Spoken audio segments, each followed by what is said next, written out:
안녕하세요. 자, 차트 특공대. 오늘 차트 특공대 예고해 드린 것처럼 오늘 첫 번째 시간인데요. 네. 차트 특공대는 우리가 차트 공부를 좀 하고 있지 않습니까? 강의도 하고 있고, 네. 예, 또 우리가 시황 유튜브 영상에서도 차트에 대한 내용들을 계속 알려드리고 있는데, 이런 내용들에서 사실 배우는 입장에서는 좀 헷갈리거나 궁금한 게 많지 않습니까? 너무 예, 많습니다, 지금. 그런 부분들에서 바로바로 또 배워오시는 입장에서 이렇게 같이 얘기를 할 수 있는 시간을 가지는 게 이 차트 특공대의 방송에서의 목적입니다. 자, 이 차트 특공대회는 저 김재학과 팽입니다. 예, 이 두 사람이 일단 진행을 합니다. 여기에서는 좀 내용이 여러분들 호응이 좋으면은 방청객도 막 해서 같이 의견들을 주고받을 수 있는 시간으로 만들었으면 좋겠습니다. 자, 이런 내용으로 전개하는 거를 생각하면서 좀 재밌게 좀 만들어 봤으면 합니다. 네. 자, 그러면 오늘 첫 번째 내용은 탱이님이 질문을 좀 해주셔야 되죠. 예. 좋은 질문으로 또 시작을 열어보십시오. 예. 제가 질문을 좀 몇 개를 준비해 봤는데요. 그다음 이평선의 끌어올림과 내림, 요거랑 이제 저항, 이제 그다음에 이평선의 꺾임, 이런 거를 질문 몇 개 준비했는데, 이제 첫 번째 질문 드려보겠습니다. 질문이 난이도가 꽤 될 것 같습니다. 처음 방송을 접하시는 분들한테는 사실은 저희들이 나누는 내용들이 일반적인 용어가 나올 때도 있고, 또 저희들끼리 또 약속돼 있는 또 용어가 나올 수도 있습니다. 이런 내용들은 또 보시다가 궁금하신 내용들은 계속 저희들 유튜브 채널과 커뮤니티에 피드백 주시면 됩니다. 자, 질문을 시작해 주십시오. 예. 좀 보면서 하겠습니다. 네. 예. 그 이평선, 이제 중장기 이평선을 끌어올리거나 이제 내리기 위해서 이제 꼬리라도 이제 찌른다고 하셨는데, 이제 이런 원리가 저는 이제 어떤 원리인지 궁금하고요. 이제 저는 생각에 이제 이평선과 멀어지면 멀어질수록 이제 더 빨리 이제 끌려온다라고 생각했는데, 왜 꼬리를 찌르고 나서 이게 이평선이 더 빠른 속도로 따라오는지 너무 이제 좀 궁금하더라고요. 근데 실예로 이제 보면은 이제 네오의 일봉 차트를 보게 되면 이제 꼬리로 중장기 이평선을 찌르니까 진짜 꺾여가지고 따라 내려오더라고요. 네. 그런 부분을 좀 설명을 좀 이제 옆에서 한번 들어보고 싶었습니다. 그러면은 첫 번째 질문에 대한 내용 부분들을 한번 찾아봐야 되겠죠. 네오 일봉 차트를 얘기했으니까 차트로 넘어가서 네오 차트를 한번 살펴보도록 하겠습니다. 네. 자, 네오 차트를 보게 되면 네오 일봉 차트를 열었습니다. 이런 구간 얘기하시는 거죠? 네. 이런 구간, 예. 이런 구간. 움직임을 얘기를 하는 것 같습니다. 제가 보통 차트의 얘기를 드릴 때, 이렇게 알려드리는 요소에 대한 부분들이 다른 앞에 내용들하고 이어지는 과정에서 보통 설명을 많이 드립니다. 그래서 현재의 움직임들은 보통 저희들 강의 때 이평선이 2차 강의였죠. 네. 2차 강의 때 단기 저항, 그러니까 1차 저항, 1차 고점, 2차 고점, 3차 고점 이렇게 할 때 52평, 102평, 혹은 102MA, 그리고 또 202평에 대한 이런 부분들을 중요한 고점으로 본다라고 얘기를 드렸고요. 이런 측면에서 보면 그 내용으로만 보면 사실은 2차 고점을 공략을 했죠. 2차 고점을 하고는 종가를 확보 못한 움직임이 나오면서 이렇게 끌려 내려가는 부분들이 있는데, 자, 요런 움직임들이 이렇게 이평선을 끌고 내려가는 움직임으로 이어지는 경우들이 많아요. 네, 이게 단기 고점이 하락을 하려고 하면은, 자, 그러면 이걸 어떻게 하느냐라고 하는 부분인데, 여기서 위로 올라가지 못하는 이 캔들의 첫 번째 캔들에 우리가 고점이라고 하는 부분들이 생길 때는 여기에 양봉으로 공략이 이렇게 나오죠. 양봉으로 공략이 이렇게 나오는데 여기가 단기 매도 구간이고 여기에 매도 물량이 들어올 경우에는 여기에 캔들은 큰 폭의 움직임이 없어요. 예. 큰 폭의 움직임은 없는데 거래량이 터집니다. 바로 매도 거래량이 터져요. 매도 거래량은 나왔는데 캔들은 크게 안 떨어지고, 예. 이런 움직임이 나오면은 이후에 예, 매도 거래량이 추가로 나옵니다. 예. 그러면서 예, 강하게 이렇게 딸려 내려올 정도로 매도가 예, 본격화되기 시작을 하죠. 그러니까 실질적으로는 여기 102평입니다. 102평이 꺾이기 시작하는 여기서부터 꺾이기 시작. 여기에서 꺾인 거 말고 이제 본격적으로 하락 나가는 부분들은 여기겠죠. 예, 여기에서부터 이제 나가기 시작을 하는 거예요. 보통 이평선을 얘기를 하면은 대부분 이평선은 그냥 평균값이다라고 생각해서 네. 그냥 이평선의 그 모양새나 그것만 보통 많이 생각을 하세요. 근데 이평선이라는 거는 그 구간, 뭐 102평, 52평 이런 구간의 평균값이잖아요. 쉽게 생각하면 평균값에 영향을 줄 정도의 움직임이 나온다는 겁니다. 그럼 저렇게 거래량이 실려서 저렇게 됐다는 거는 이게 신호로도 볼 수 있는 건가요? 그렇죠. 저렇게 나오면서 꺾임이 발생을 하면 네. 네, 적어도 이렇게 캔들 2개 이상 나왔을 때 움직임에서 회복 움직임이 안 나오는 모습으로 연결이 되면은 장기 평선이 꺾여 버리네. 그 정도로 지금 강한 거래 물량이 붙고 이후에 이 가격에 영향을 줄 수 있는 움직임이 예, 평균값이니까 102평에 평균값에 영향을 주는 예, 움직임이 네. 나올 걸로 보는 거예요. 이런 내용들을 저는 이제 강의할 때나 이렇게 얘기를 할 때 갈고리 우리가 막 이렇게 카우보이가 뭐 물건 걸기 위해서 던져서 네. 탁 던져서 갈고리를 탁 잡아서 당기듯이 네. 그런 움직임이 나오는 경우들이 있더라고 해서 보통 갈고리 효과라고 보통 얘기를 합니다. 아마 그 부분들에 대한 갈고리 효과. 이게 상승 중에 하락할 때만 나오는 게 아니라 이렇게 하락하다가 예, 반등이 나오는 구간에서 이평선들이 이렇게 밑으로 내려가고 있다. 반대 방향이 움직이는 캔들이 나올 때가 있어요. 네. 예, 이평선은 내려가고 있고 캔들은 올라가고 있고 네. 뭐 이런 부분이면 네. 이 캔들이 올라가려고 하면은 네. 예, 캔들이 내려가서 이평선을 당겨서 예, 끄집어 올리는 움직임이 나올 때 꼬리가 나와서 네. 걔를 터치하고는 끌어올리는 경우가 있고요. 음. 혹은 이제 이평선이 딸려 올라올 수 있을 정도로 강한 예, 평균값을 올릴 정도의 강한 움직임이 이동, 거래량이 터지는 움직임이 나오면서 이평선이 탁 꺾여버리는 움직임으로 이어집니다. 이런 게 반등 구간에서도 많이 보이고. 반등 구간에서 차트에서 종종 본 것 같아요. 예. 그런 움직임을.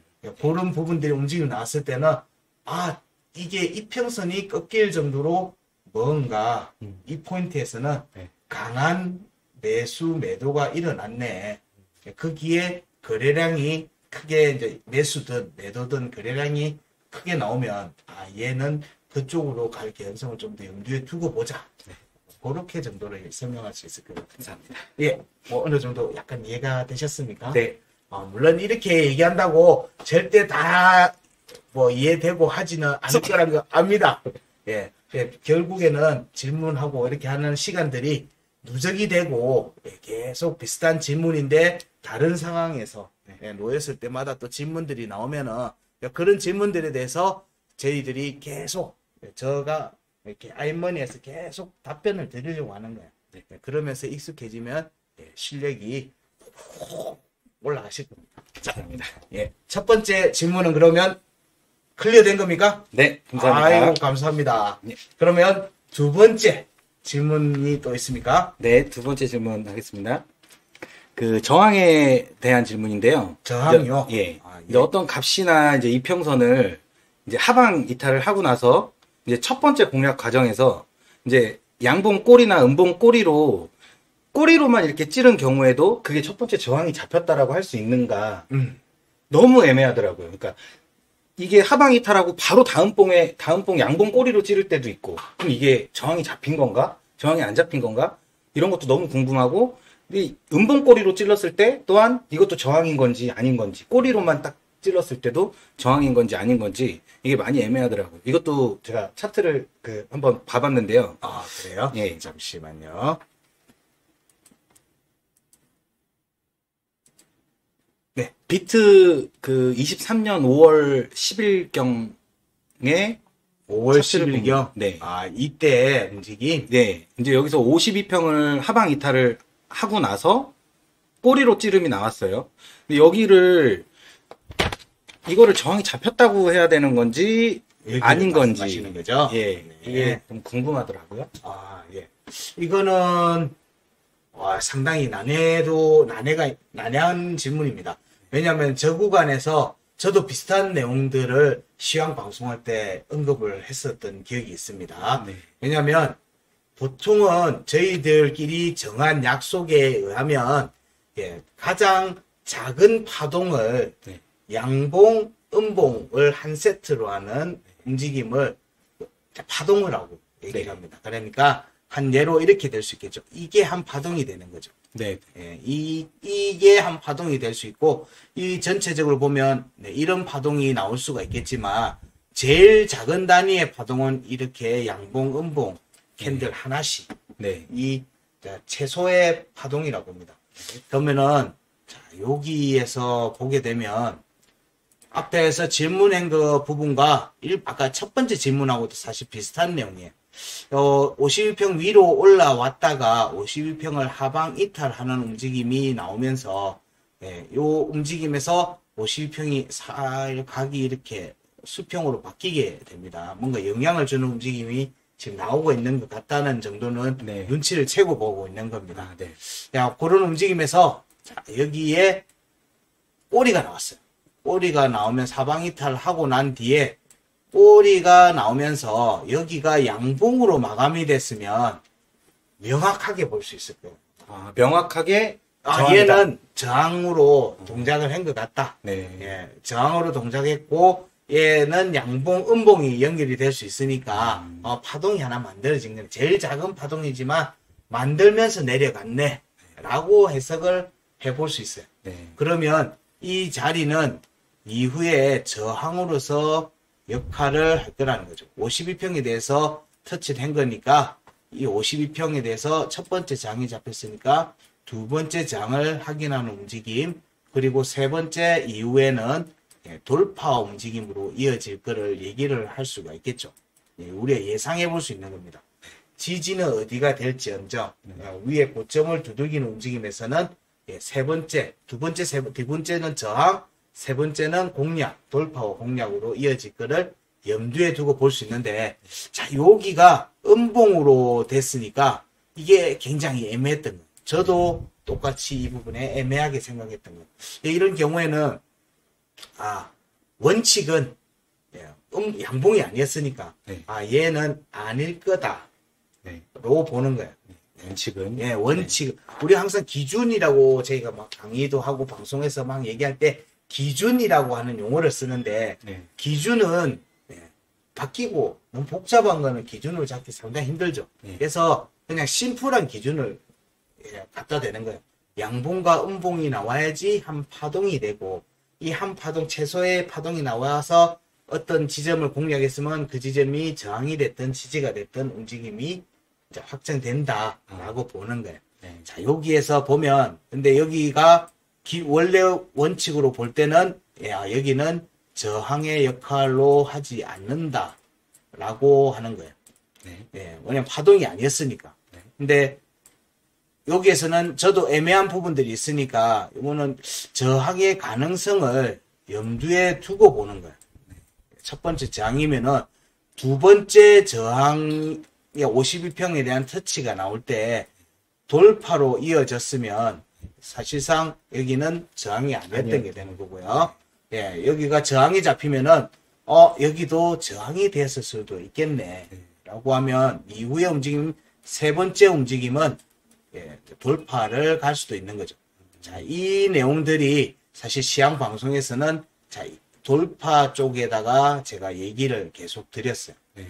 이 내용들 할 때 여러 가지 내용이 안에 숨겨져 있어요. 여기에는 이 규칙성을 만들어 가는 데 있어서 이 52평이 저항이 되면 이 52평에 대해서 한 번 더 두들긴다는 거예요. 두 번의 저항을 확인하고 난 다음에는 저점을 깨는 추가 움직임이 그러니까 좀 더 강한 움직임이 나올 수 있기 때문에 어쨌든 이 경우에는 52평을 더 한번 두들긴다라고 얘기를 시장 방송에서 했었어요. 네. 예, 시장에서는 이때 추가 하락을 얘기했어요. 이때 움직임에서 막 강하게 추가 하락이 될 거다라고 하는 내용들이 계속 나왔는데 아닐 거다. 52평이 있는 볼린저 밴드 상단선을 두들기는 움직임으로 이어질 걸로 본다라고 해서 자, 여기에 대한 저항 가능성 확인하는 움직임이 한 번 더 나올 거라고 하는 시황에서의 내용이 있었어요. 네. 제가 그렇게 설명을 했거든요. 예. 그런 뒤에 추가 조정이 나왔죠. 그래서 여기서는 여기가 저항으로서 작용이 됐다.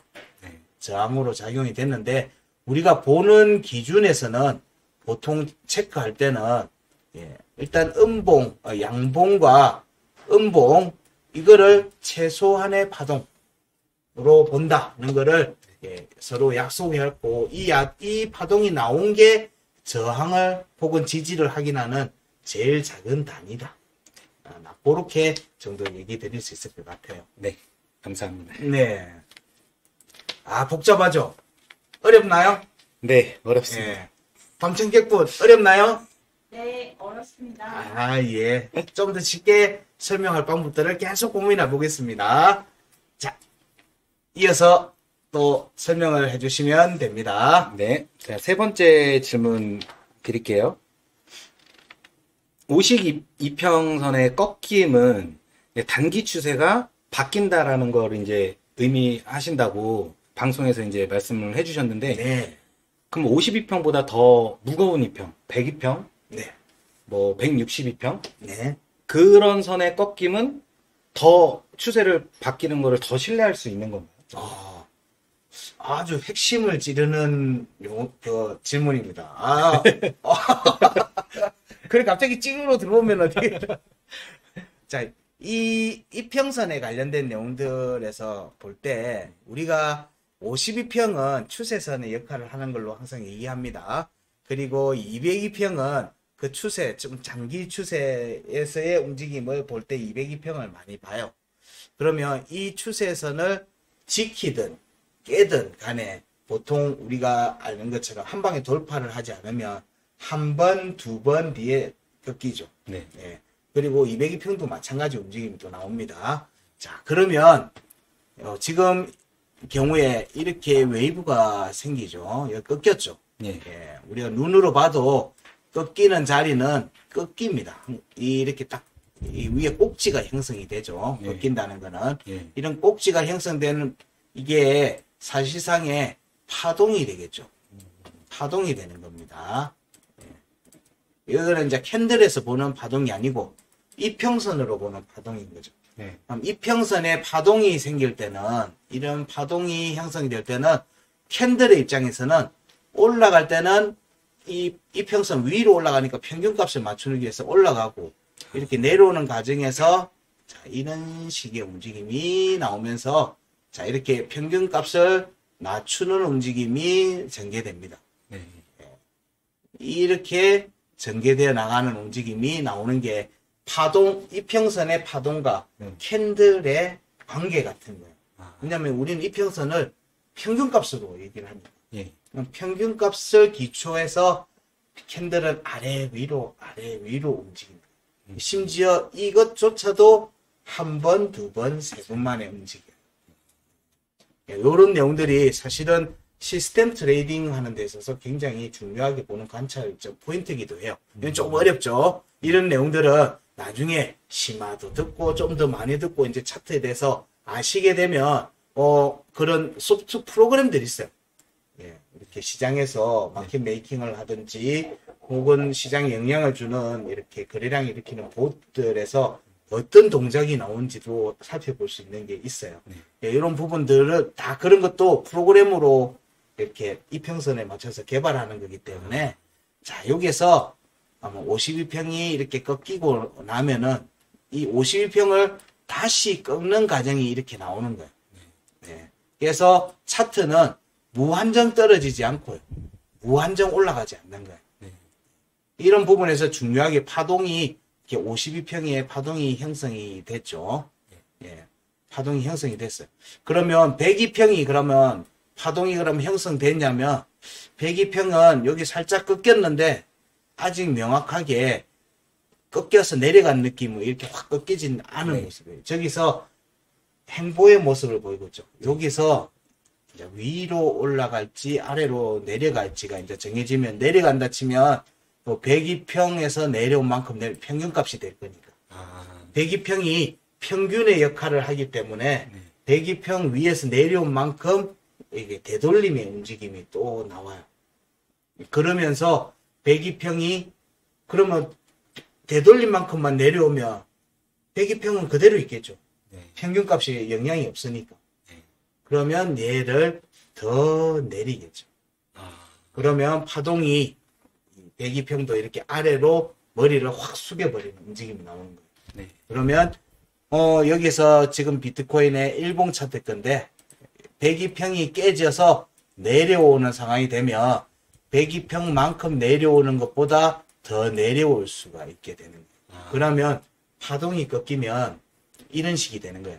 이렇게 내려왔다가 올라가는 움직임으로 다시 또 파동을 바꾸는 움직임이 전개되고 그 다음에 102평을 올라갈 때는 이 파동을 꺾어야 되잖아요. 그럼 평균값을 또 올려야 되잖아요. 그러면 그 평균값보다 더 많은 움직임이 전개되면서 올라가는 그러면 그만큼 안 올라가면 평균값에 그대로 이어서 가기 때문에 다시 또 내려오는 거예요. 102평에 대해서 확인하러 움직임이 내려오는 거예요.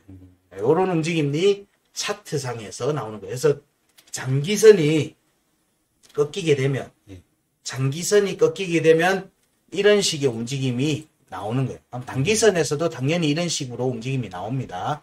그러면 장기선이 꺾이면 100일이잖아요. 100일의 평균값에 영향을 준 정도의 움직임이 이렇게 시세로 내려왔다가 올라와야 되니까 적어도 몇 달은 조정이 잡힐 거라고 보는 그 정도로 내려왔다가 움직임이 전개될 가능성이 생기게 되는 거예요. 그래서 신뢰성이 좀 더 높느냐? 당연히 신뢰성이 높을 수밖에 없죠. 그 누적된 값들의 평균값들이 아래로 가고 위로 간다는 것을 보여주고 있기 때문에 그게 꺾이느냐 안 꺾이느냐가 그래서 굉장히 중요한 부분들이 있다. 그래서 여기도 보면 캔들이 내려왔지만 이렇게 위로 올리는 움직임을 만들어 버린다고 하는 거죠. 확실하게 이렇게 확 내려오는 모습으로 가는 게 아니고 그래서 이렇게 내려가기 전에 우리 아까 이렇게 내려가기 전에 확인하는 움직임이 나와요. 본격적으로 내려가기 전에 그 이평선에 대해서 갈고리 효과로 잡고 내려가기 위한 움직임이 나올 때 갈고리처럼 꼬리가 올라가서 저항을 한번 확인하고 내려가는 움직임으로 연결되더라. 그렇게 앞에 첫 번째 질문하고 지금 질문이 서로 좀 연결이 됩니다. 이평선의 움직임을 이평선의 꺾임을 만들려면 캔들은 더 큰 움직임이 필요하다라는 거죠. 그렇죠. 완전 꿀팁이네요. 감사합니다. 이게 차트적으로는 뭐라고 얘기하냐면은 이격도라고 얘기를 해요. 차트의 이격도. 이평선을 캔들이 많이 벗어나면 이평선으로 회귀하는 움직임으로 보통 얘기를 해요. 그게 평균 회귀 기법이라고도 하고 여러 가지로 얘기를 해요. 이격도라고도 얘기를 하고. 그래서 그 이평선을 기준을 해서 아래 위로 움직이는 차트 움직임이 지속되는지 어떤 이평선, 단기 이평선은 그 이평선 아래로 안 내려오고 밟고 이렇게 통통 튀듯이 올라가듯이 장기선은 통통 튀듯이 움직임이 잘 안 나오기 때문에 그 움직임이 과정이 장기선에 영향을 줄 정도로 시간이 좀 걸리다. 그렇게 보시면서 살피시면 되거든. 질문에 대한 답변을 하다 보니까 상당히 무거워지고 힘들어지고 있습니다. 여러분들이 좋아요를 눌러주면서 응원을 해주셔야 됩니다. 먼저 질문이 몇 개 남았습니까? 오늘은 여기까지 질문하겠습니다. 아, 여기서 끝이에요? 네, 너무 피곤해하시는 것 같아가지고. 감사합니다. 네. 자, 오늘 그러면 질문했던 내용을 좀 요약을 한번 해주시죠. 질문하시고 또 이해하셨던 내용들에 대해서 한번 좀 요약을 한번 해주시겠어요? 질문이 원래 하나 당황했습니다. 아니, 하나 당황했어요. 더 질문 준비된 게 있는데요. 네, 저희가 미리 아, 네. 저희들 오늘 방청객이 무려 100분의 힘을 발휘하는 와. 한 분이 오셨습니다. 아, 출연하시겠습니까? 목소리를 직접 출연하셔도 되는데, 예, 그분이 오늘 오셔갖고 질문을 하나 주셨어요. 이거 꼭 좀 알려달라고 하는 부분들이 있었습니다. 예, 그 질문에 대해서 한번 얘기를 해주시겠어요? 예. 성대모사 해야 되나요? 성대모사? 그거는 이제 능력과 해주세요. 텐션을 높여요, 텐션을. 치즈가 깨졌을 때 여자분이시구나. 네. 여자분이시네. 제가 하겠습니다. 제 목소리로 다시 하겠습니다. 지지가 깨졌는데 이제 거래량 없이 밀어 올린다. 이렇게 그때 방송에서 네. 저희 커뮤니티에서 네. 사진으로 이렇게 해갖고 이제 보여주셨잖아요. 네. 근데 지지가 깨졌다는 것은 이제 하방으로의 초점이 이제 좀 맞춰지는 거잖아요. 네. 근데 이제 그 밀어 올리는 거는 거래량이 없이 밀어 올리는 것이기 때문에 네. 약간 이제 좀 상방으로의 초점을 다시 바꾸는 게 아니고 그냥 그거에 이제 힘이 없다라고 네. 이렇게 생각해도 되는 건지 저가 아닌 미모의 여성분께서 예, 이렇게 또 질문을 주셨거든요. 답변 일단 좀. 자세를 바로 하고 답변을 하겠습니다. 네. 자, 이게 앞에 했던 내용하고 또 사실 약간 겹쳐요. 우리가 갈고리 효과라고 하는 그 장기선에 대해서 네. 터치를 하거나 그게 찐 매도 자리거나 할 경우에는 첫 번째 캔들에서 거래량이 터진다라고 얘기했어요. 매도 거래량이 터지면서 캔들의 움직임은 작게 나오는데 거래량은 크게 나온다라고. 꼬리가 잡히면서 크게 나오고 하고 이후의 움직임에서도 거래량 부분을 살핀다라고 얘기를 드렸잖아요. 그러면 얘가 추세를 바꿀 때는 이후에 패닉셀에서 추세를 바꾸지 않는다는 거예요. 우리 첫 방에 그냥 일단 선방을 먼저 치는 거예요. 예, 그래서 첫 번째, 두 번째 캔들에서 거래량이 터지는지를 유심히 보는 거고요. 그 거래량이 충분히 많이 터졌다라고 판단이 되면 그 움직임이 이어서 그 추세에 영향을 주는 움직임으로 이어지는 경우가 많습니다. 그 지금 질문하신 내용들에서 보면은 질문한 내용들을 제가 보면 지지가 깨졌는데 거래량이 없이 밀어 올린다고 하는 부분들은 앞에서 얘기했듯이 얘가 추가 조정이 나오기 전에 저항을 한 번 더 확인한 움직임이 나온다라고 보는 거예요. 이게 차트가 내려갈 때도 마찬가지고 올라갈 때도 마찬가지입니다. 이게 내려가려고 할 때도 두 번의 저항을 확인한 움직임이 나오고 난 뒤에 하방문은 일종의 더블탑 같은 게 돼요.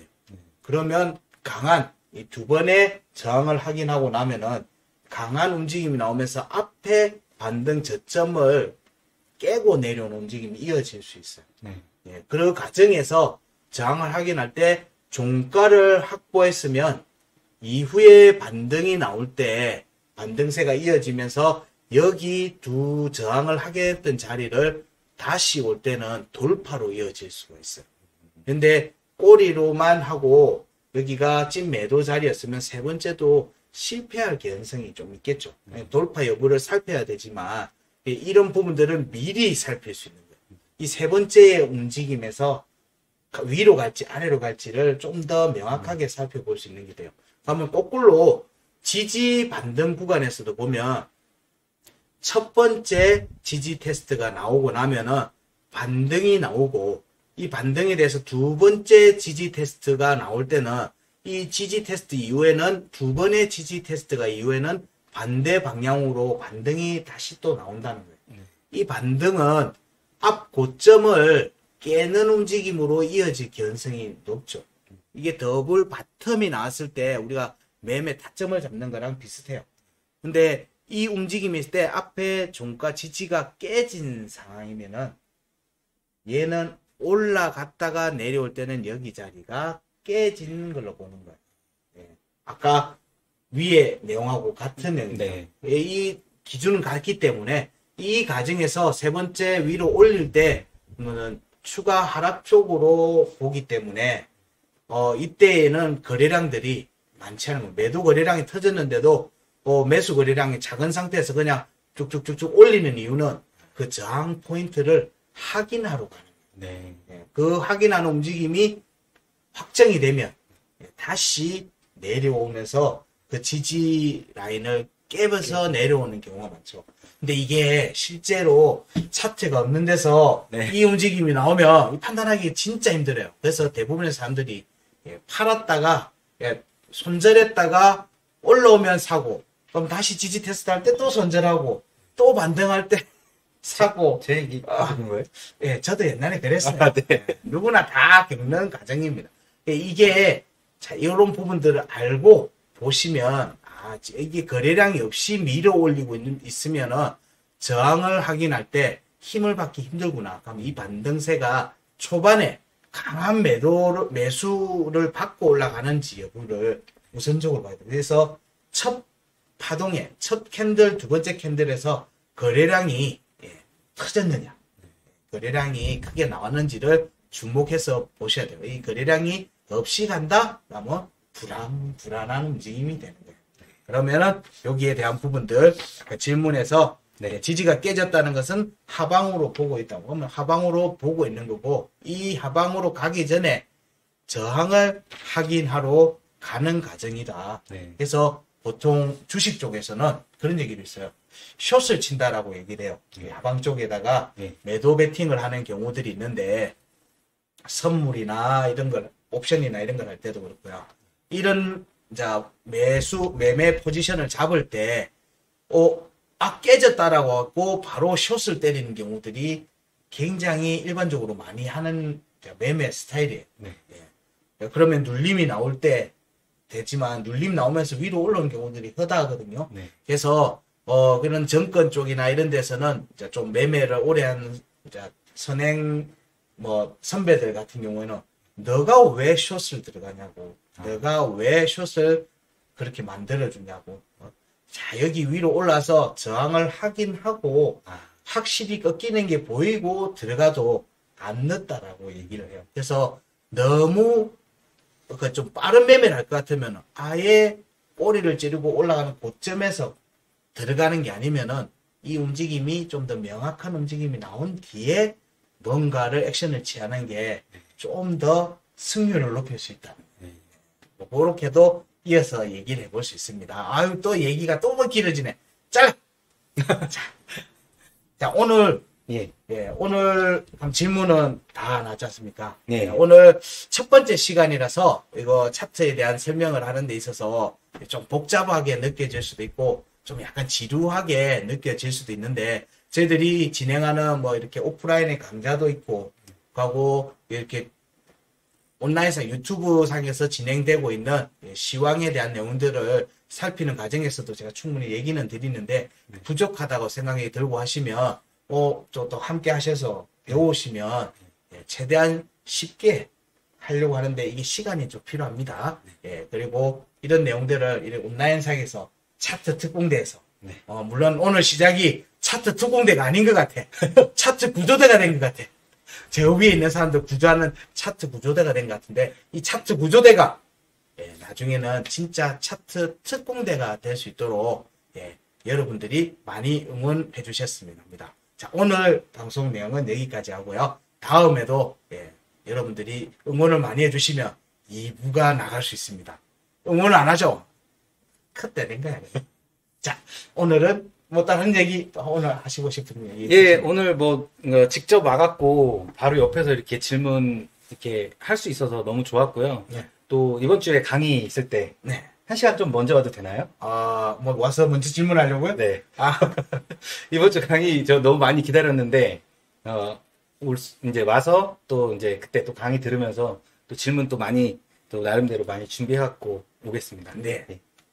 강의에 오실 때 질문하셔도 됩니다. 자, 오늘 내용은 여기까지 하고 다음번 2부에서도 꼭 만나기를 기대하겠습니다. 자, 오늘은 여기까지 하고요. 차트 특공대! 고맙습니다. 감사합니다.